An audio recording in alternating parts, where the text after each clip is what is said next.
Hello नमस्ते प्रणाम। मैं माया भारती और हमारे यूट्यूब चैनल पर आप सभी बहनों का स्वागत है। और छोटा सा कजरी गीत है। मौसम चल रहा है सावन का, तो कजरी भी चल रही है। तो हम लोग गाने जा रहे हैं कजरी, और पसंद आए तो ढेर सारा 2 लाख प्यार देना। और मैं सास कहाँ से आप लोग देख रहे हैं कमेंट में ज़रूर बताना। कजरी गीत है, अच्छा लगा, बहुत प्यारा गीत है, आप लोग जरूर सुनिएगा एक बार।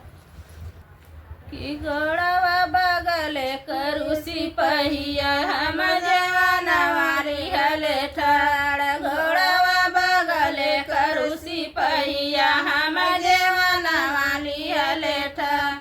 कैसे ककरी भौजिया गले से बगल तोरी सूरतिया देखी के ना, तोरी सूरतिया देखी के ना।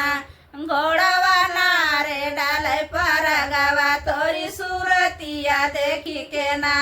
घोड़वा नारे डाले पर गवा तोरी सूरतिया देखी के ना।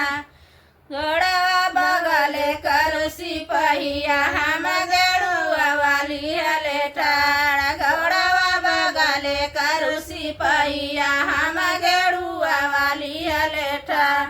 कैसे कगरी भौजिया गले से बगल तोरी सूरतिया देखी के ना, तोरी सूरतिया देखी के ना।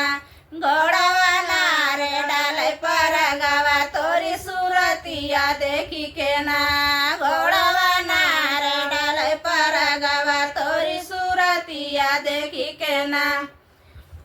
कि घोड़वा बगले करुसी पहिया हम बिरहुआ लिहले ठाड़। घोड़वा बगले करुसी पहिया हम बिरहुआ लिहले ठाड़। कैसे ककरी भौजिया गले से बगल तोरी सूरतिया देखी के ना, तोरी सूरतिया देखी के ना। घोड़वा नारे डाले पर गवा तोरी सूरतिया देखी के ना। घोड़वा नारे डाले पर गवा तोरी सूरतिया देखी के ना। घोड़वा बगले करुसी पहिया हमसे जरिया लिहले ठाड़।